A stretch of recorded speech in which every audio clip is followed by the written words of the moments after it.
I decorate with these screw heads on a lot of my pieces. It's very tedious. I roll them into little balls, flatten them into buttons, and then place them on my pieces. Why I haven't thought of this method before, which isn't an old method, we all know it, but why I haven't used it to make these. Here's my little piece of clay. I put the plastic over the piece. I get my little tube of the size that I want the button heads to be. And before I know it, look at this.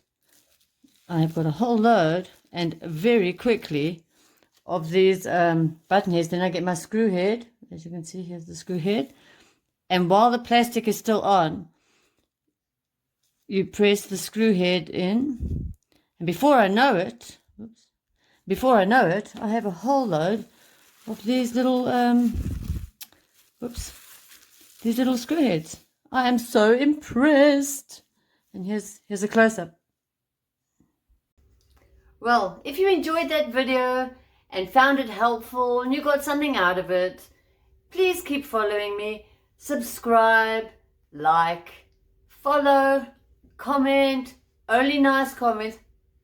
You know how it goes. Just the usual stuff. So please carry on following me. I am enjoying doing this. I'm still new to it, as you all know. And we'll see you in the next one. Cheers. Bye.